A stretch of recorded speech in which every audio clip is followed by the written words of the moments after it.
la autoría y participación delictiva. En una primera instancia, se pensaría de que toda persona que comete un delito es autor, pero esta idea es tan falsa como cierta, ya que hay diversas posturas o tesis que fundamentan cómo determinar la figura del autor o partícipe del hecho delictivo. Por ejemplo, ¿no? Si las teorías de la imputación objetiva permiten determinar a quién se le debe atribuir la responsabilidad penal de la afectación al bien jurídico, las tesis de la autoría y participación van a poder determinar cuándo estamos ante la figura de un autor o de un partícipe, sea autor directo, autor mediato o coautor. Y si hablamos de la complicidad, si estamos ante la figura delictiva del instigador, del cómplice primario o del cómplice secundario. En el caso hipotético de Adán y Eva, tenemos a la serpiente, a Adán y a Eva. La serpiente, en este caso, vendría a ser un inductor. ¿Por qué? O una inductora. ¿Por qué? Porque induce a Eva a que motive a Adán a comer el fruto prohibido. Adán, quien come el fruto prohibido, rompe la ley divina, transgrede la ley divina de Dios, vendría a ser un autor. Y Eva probablemente podría ser un cómplice. Miren cómo desde las épocas muy antiguas nosotros podemos determinar las figuras de autoría y de participación. No es posible atribuirle una responsabilidad a título de autor a todas las personas que cometen delito.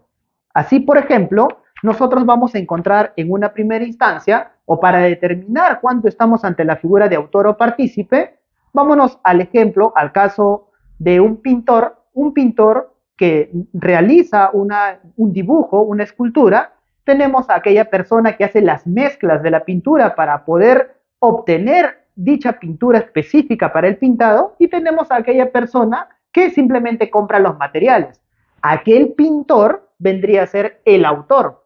Aquella persona que realiza el mezclado de las pinturas vendría a ser un cómplice primario. Y aquella persona que solamente compró los materiales para mezclar la pintura y posterior el dibujo vendría a ser un cómplice secundario. Tenemos un autor, un cómplice primario y un cómplice secundario. Avanzamos un poco más en esta teoría. Aquella persona que hace la mezcla de dichas pinturas es un cómplice primario. ¿Por qué? Porque es una persona que atribuye un comportamiento y una conducta especial, ya que cualquier persona no puede realizar los mezclados para obtener la pintura o los colores del pintado. Y aquella persona que solamente compra dichos materiales es un cómplice secundario, porque cualquier persona pudo haber ido a comprar dichos artículos o dichos objetos para el mezclado y la pintura. De igual manera aquí, aquella persona que escribe un libro vendría a ser un autor. Un cómplice primario, en este caso, vendría a ser aquella secretaria quien corrige o realiza las correcciones ortográficas de dicha publicación, de dicho libro o artículo. Y un cómplice secundario vendría a ser aquella persona que simplemente compra hojas bond o los materiales para que el escritor pueda publicar la obra o artículo. Miren cómo vamos diferenciando. Todas las conductas tienen una diferenciación entre autor y partícipe. Vamos a analizar dos teorías fundamentales: la tesis unitaria de autor y la tesis diferenciadora de autoría. En este caso, en la tesis unitaria de autor, aquí esta tesis dogmática te permite o considera de que todos deben responder a título de autor. Todos responden a título de autor. Vamos al ejemplo. En un robo agravado, vamos a la conducta: quien fabrica la pistola, el armamento, quien fabrica las municiones, quien vende el armamento, quien dispara, y el taxista que traslada a aquellos delincuentes. Miren, hay una cadena de conductas, hay una cadena de actores en el delito de robo agravado. Pero ¿qué nos dice la teoría unitaria de autor? Nos dice que todos responden como autores. Es decir, si yo suprimo en mente, por ejemplo, trasladar al delincuente, mentalmente desaparecería el resultado. Y por ello es que por la causación del resultado, todos deberían responder. Todos responden como autores.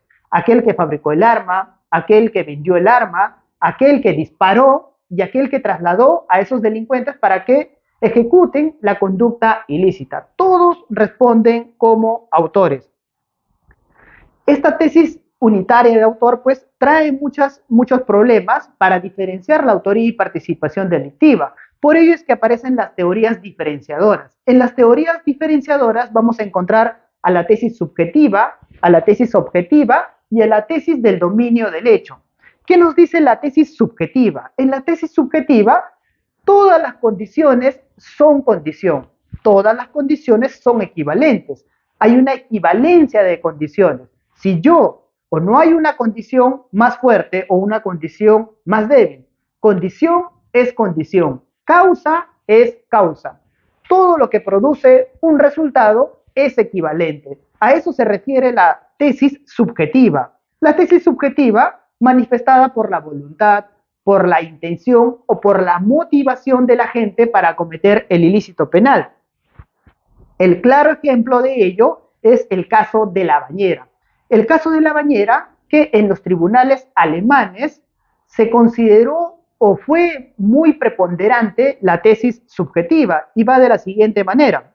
Tenemos a una parturienta, una joven que estaba embarazada y que tenía miedo que su padre se entere de que estaba embarazada o de que iba a tener un hijo.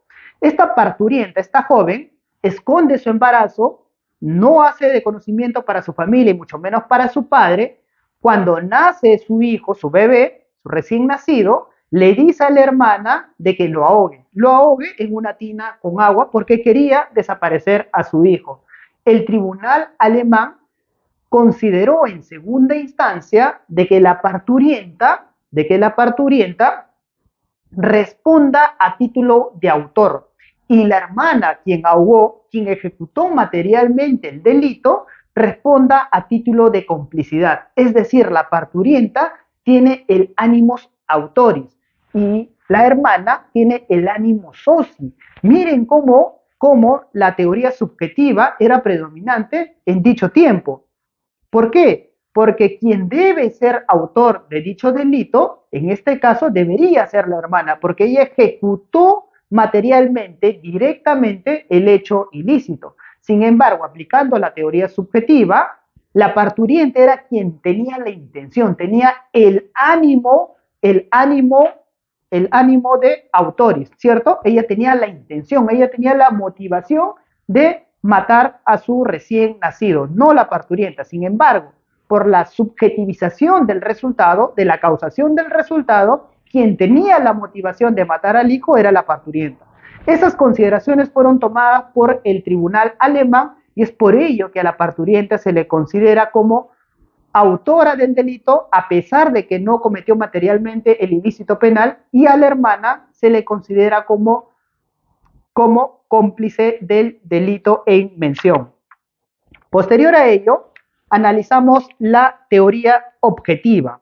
La teoría objetiva desde dos vertientes. Miren, la teoría formal objetiva y la teoría material objetiva. ¿Qué nos dice la teoría formal objetiva? Nos dice que será autor quien obre conforme al verbo típico respectivo. Es decir, toda aquella persona que se encuentre en el tipo penal de cada delito será considerada autor. No interesa la causalidad, no interesa, por ejemplo, el grado de contribución, el nivel de aportación hacia el delito. Todo aquel que esté inmerso en el tipo penal de cada delito cometido será autor.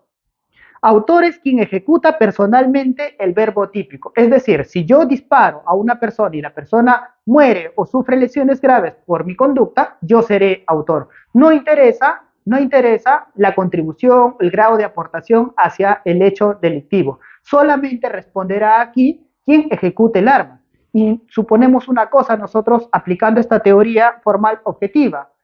¿Y cuál será el grado de responsabilidad de aquel que le proporcionó el arma ilícita? ¿Cuál será el grado de proporcionalidad aquel que, por ejemplo, participó o ayudó a que se robe un banco, ¿cierto? ¿Cuál será el grado de participación o el grado de responsabilidad y culpabilidad de aquella persona que ayudó al secuestro de una joven para que esa persona, ese autor directo, pueda, en este caso, violarla o cometer algún hecho ilícito contra la víctima, ¿cierto? Entonces, esta teoría formal objetiva de por sí no ayudaba mucho a determinar la responsabilidad de los autores y partícipes del delito. Analizamos la teoría material objetiva. ¿Qué nos dice la teoría material objetiva? Esta teoría material objetiva plantea el criterio de la contribución para distinguir entre autor o partícipe. ¿Qué más nos dice? Dice, será autor el individuo que aporte la condición objetiva más importante. Será autor quien produce la causa y partícipe quien pone la condición. Entonces, para la teoría material objetiva, el autor será quien realice una mayor contribución para la ejecución del delito y será partícipe quien realice una menor contribución, un menor apoyo, una menor colaboración en la conducta ilícita penal. Posterior a ello, a estas teorías diferenciadoras como la tesis subjetiva, la tesis objetiva, queda claro, queda evidenciado que no nos ayudaba a fundamentar correctamente la autoría y participación delictiva. Es por ello que aparece la teoría del dominio del hecho. La teoría del dominio del hecho, ¿qué hace? No descarta todo lo desarrollado por la subjetividad y por la objetividad. La toma en cuenta, la analiza y fundamenta o desarrolla más dogmática penal. Por ejemplo, ¿qué nos dice la teoría del dominio del hecho? Un grande referente de esta teoría es Claude Roxin, ¿sí? ¿Qué nos dice la teoría del dominio del hecho? Nos dice que lo subjetivo y lo objetivo, la suma de estos dos, de la voluntad del actuante y el aporte exterior del hecho, me va a dar la teoría del dominio del hecho. Y con ello yo voy a poder determinar el título de imputación que le corresponde a aquella persona que ha cometido un delito, si estamos ante el grado de autoría o si estamos ante el grado en este caso, partícipe. ¿Sí? Autor es el señor del hecho, nos dice esta teoría. Perfecto, autor es el señor del hecho. ¿Por qué? Porque no puede haber cómplice si antes no hay un autor. Es decir, el cómplice será accesorio de lo que realice el autor. El autor domina el hecho. El autor domina el hecho, conduce toda la etapa delictiva. A diferencia del cómplice, el cómplice no domina el hecho, sino aporta una colaboración para una persona ajena. Él no domina el hecho, no le pertenece definitivamente el hecho. La teoría del dominio del hecho, como ya hemos señalado, es una autoría dolosa en este caso, tiene dos diferencias, ¿no? Objetivo y subjetivo. El objetivo es que domina el hecho, el subjetivo es que domina la voluntad del dominio del hecho. Tienen que haber estos dos factores para nosotros hablar de la autoría en este caso. Si nosotros tomamos la concepción de la teoría del dominio del hecho, para atribuir una responsabilidad o autoría dolosa, tiene que cumplirse estos dos elementos, lo objetivo y lo subjetivo. Dominar el hecho y tener la voluntad del dominio del hecho. Miren, ¿qué nos dice Claude Roxin? ¿No? Claude Roxin nos dice que el autor de un delito activo doloso es quien domina el hecho y entiende que tal dominio se manifiesta de 4 formas diferentes. La primera forma es el dominio de la propia acción dolosamente ejecutada.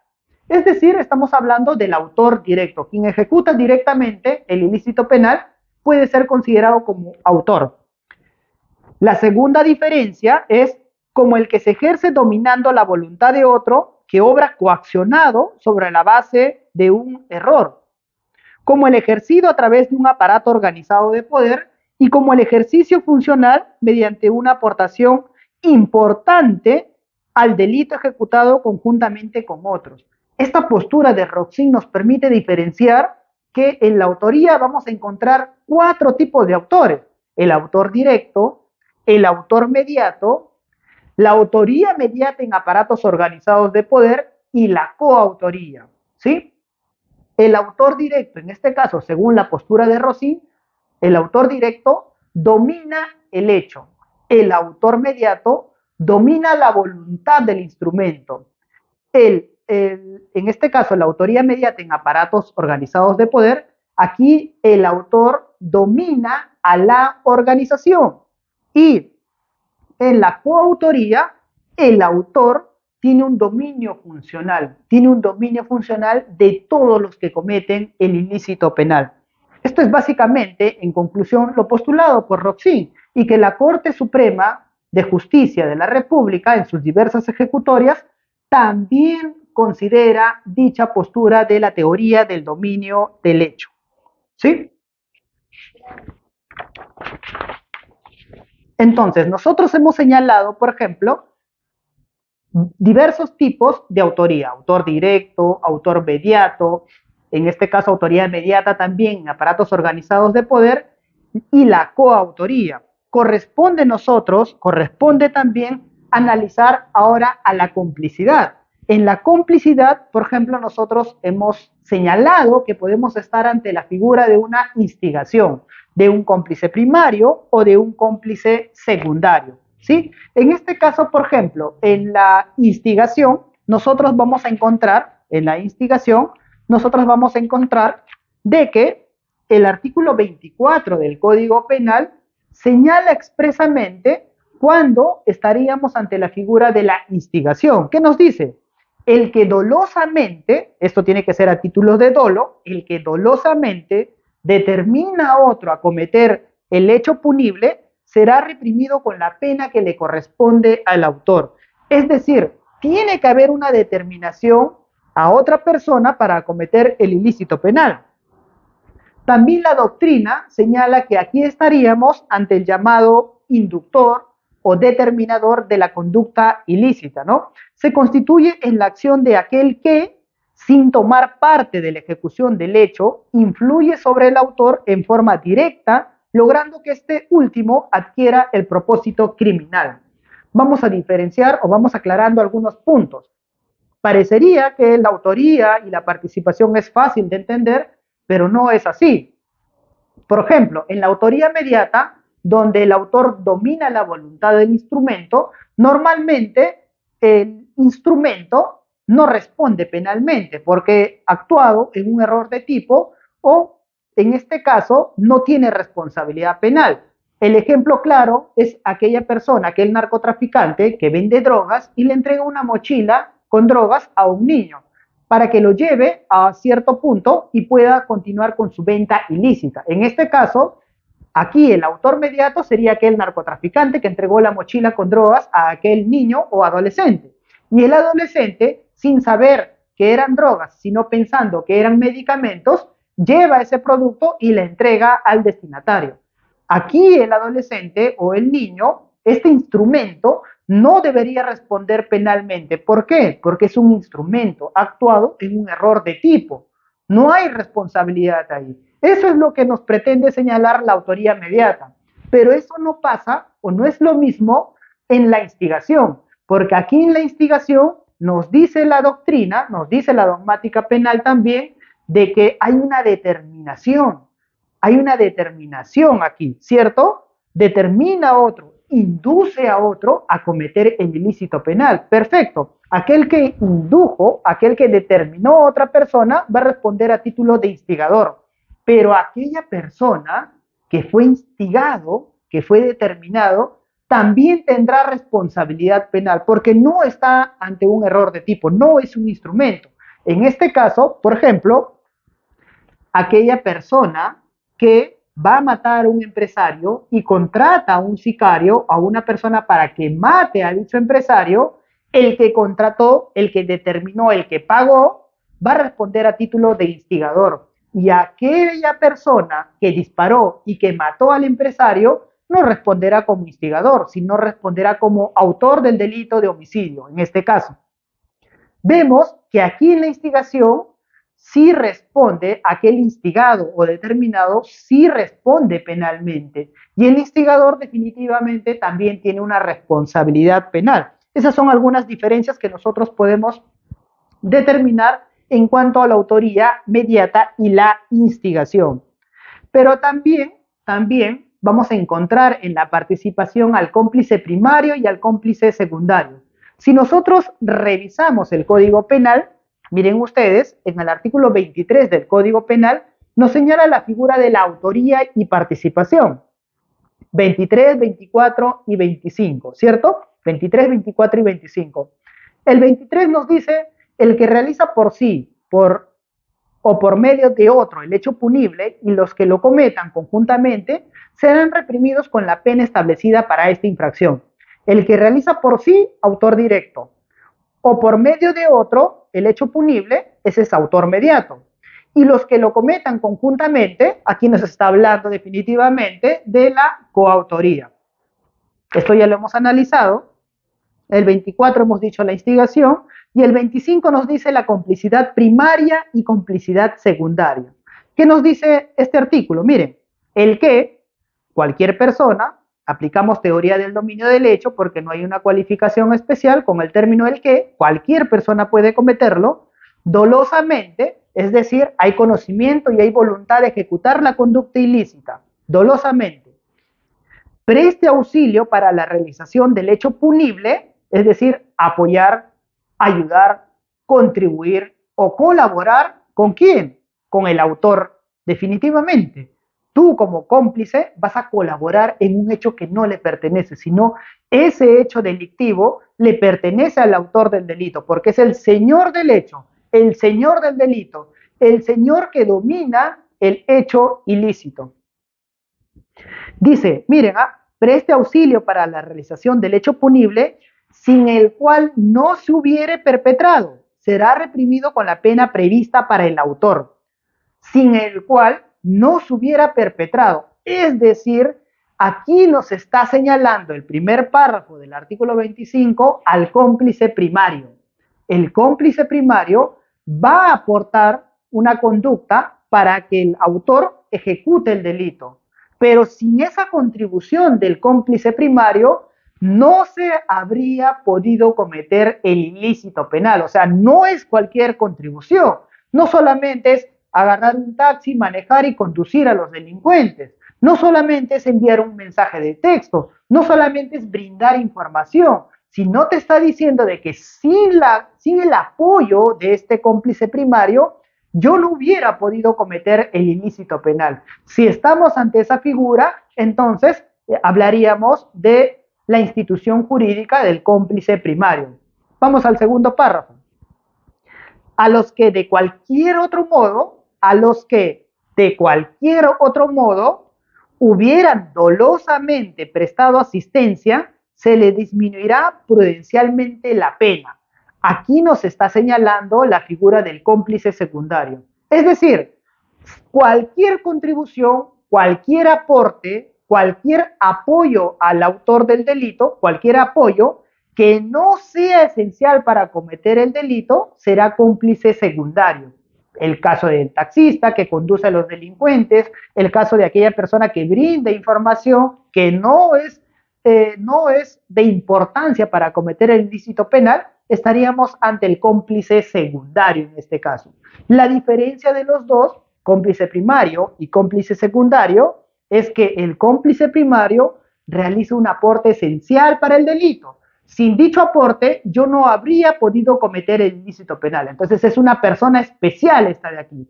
Y el cómplice secundario es cualquier persona que apoya, que brinda una información, que colabora con el autor, pero no es esencial. Si él no me apoya, me puede apoyar el segundo, el tercero, el cuarto, el quinto, cualquier persona me puede apoyar. Es decir, a este cómplice secundario yo lo puedo reemplazar por cualquier persona. A este cómplice primario no. A este cómplice primario yo no lo puedo reemplazar. Va a ser difícil que otra persona me colabore con la misma información que me brinda este cómplice primario. Esas son las figuras delictivas de la autoría y participación delictiva. Hay muchos puntos aquí por aclarar todavía, como por ejemplo, vamos a aplicar en la complicidad primaria y secundaria diversas teorías dogmáticas. Por ejemplo, la teoría de los bienes escasos. ¿Qué nos dice la teoría de los bienes escasos? Muy bien, aquellos bienes que son abundantes, que puedo conseguir por cualquier medio, por cualquier forma, serán cómplices secundarios, ¿cierto? Pero aquellos bienes que son escasos, Es decir, aquellas personas que son fundamentales para cometer el ilícito penal serán consideradas cómplices primarios, porque hay una función principal. Aquel agente de seguridad que trabaja en un banco donde yo voy a robar, voy a cometer mi ilícito penal, ese agente que me brinde información a mí, que me dice cuánto personal de seguridad hay, en qué momento hay menor fluidez de personas o clientes del banco, cuándo es la hora propicia para yo poder ingresar y cometer mi ilícito penal. Ese agente de seguridad que está en el banco no puede ser un colaborador secundario, imposible. Este agente de seguridad del banco, donde yo voy a cometer el ilícito penal, es un cómplice primario. ¿Quién más que él que me aporte información esencial para robar el banco? ¿Quién mejor que él que me brinde una información exacta y precisa de cómo cometer mi ilícito penal, cómo planificar el robo al establecimiento del banco en este caso?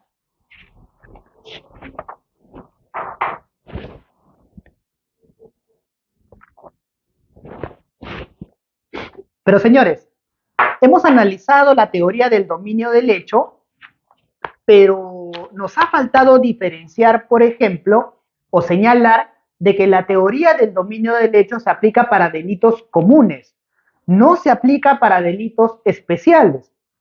Por ejemplo, la teoría del dominio del hecho se aplicará para delitos de hurto simple, robo simple, violación sexual simple, usurpación, todos los delitos comunes.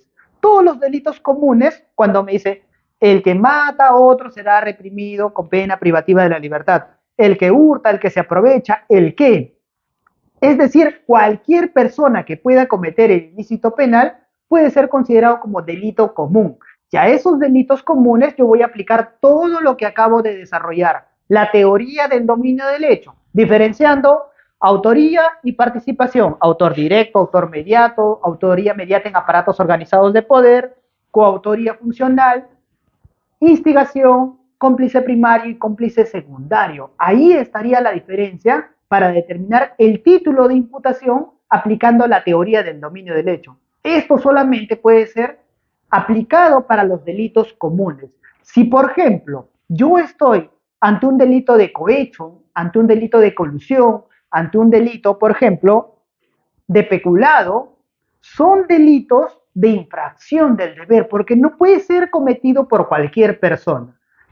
Aquí estamos hablando de que solamente puede cometer estos ilícitos penales el funcionario o servidor público. En este caso, todos los delitos especiales, yo no le puedo aplicar la teoría del dominio del hecho. ¿Qué teoría entonces podría aplicar aquí? La teoría de infracción del deber si aplicamos lo desarrollado por Roxin.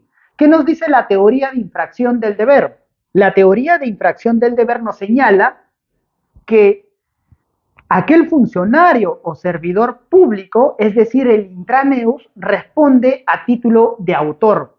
Y aquel extraneus, representante de la empresa, aquel empresario, aquel particular, el extraneus responde a título de cómplice. No cabe analizar si estamos ante una coautoría, ante una autoría mediata, ante un cómplice primario, secundario. No.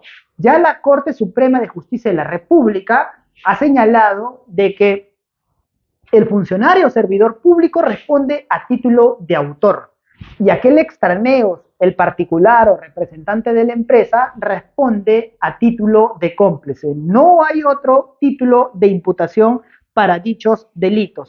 Ahora, terminamos con esto, ¿cierto? Todavía, definitivamente, queda analizar mucho más, por ejemplo, en los tipos de coautoría, ¿cierto? También en los tipos de autoría mediata. De igual manera, en la figura, dentro del iter criminis del delito, en qué momento del iter criminis del delito, es decir, en la fase interna y en la fase externa, desde los actos de ideación, deliberación, resolución criminal, o en la fase externa, como por ejemplo los actos preparatorios, los actos de ejecución, los actos de agotamiento y consumación, en qué momento del iter criminis está la figura o participa el autor o el cómplice, ¿cierto? Y voy a terminar con lo que señala el artículo 25 de la complicidad. Te dice de que el que dolosamente preste auxilio para la realización del hecho punible sin el cual no se hubiera perpetrado, será reprimido con la pena prevista para el autor, te dice,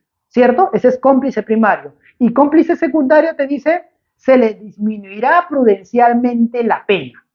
¿Qué nos quiere decir el código con esto, señores? Esto nos quiere decir de que el cómplice primario dice será reprimido con la pena prevista para el autor, pero aquí te está señalando no que si, por ejemplo, se le impone al autor 20 años de pena privativa de la libertad, el cómplice primario también debe tener 20 años de pena privativa de la libertad. Eso no es así, sino lo que te dice el código es que apliques para el cómplice primario el mismo marco punitivo, es decir, la pena abstracta para el delito. Por ejemplo, el delito de homicidio simple de 6 a 20 años, al autor le dan 20 años de pena privativa de la libertad y al cómplice primario nos dice el código que tienes que aplicarle nos tienes que aplicarle la pena prevista para el autor, es decir, la pena abstracta, es decir, de 6 a 20 años. En este caso, lo más probable es que sea sentenciado por 6, 7 u 8 años, pero definitivamente no puede tener la misma pena que el autor. Eso no es así, no es así. Cada autor o partícipe responde por su propio ilícito penal.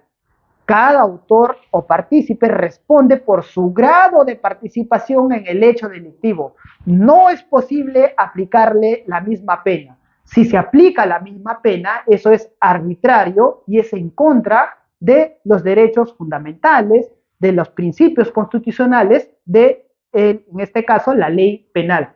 Es imposible aplicar el mismo marco o la misma pena al autor o partícipe del delito.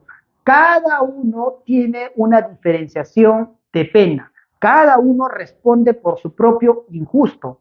Cada uno responde por su grado de culpabilidad o su grado de aportación al hecho delictivo. A diferencia del cómplice secundario, si estamos ante la figura del cómplice secundario, aquí se le va a rebajar la pena prudencialmente. Es decir, ni siquiera va a llegar al extremo mínimo de los 6 años de pena privativa de la libertad, porque su aporte es insignificante, pues cualquier otra persona pudo haber realizado dicho aporte. Entonces, la pena para el cómplice secundario ni siquiera alcanzará la pena abstracta, es decir, de 6 a 20 años, la responsabilidad penal, ¿cierto? La responsabilidad penal del cómplice secundario estaría por debajo de los 6 años de pena privativa de la libertad.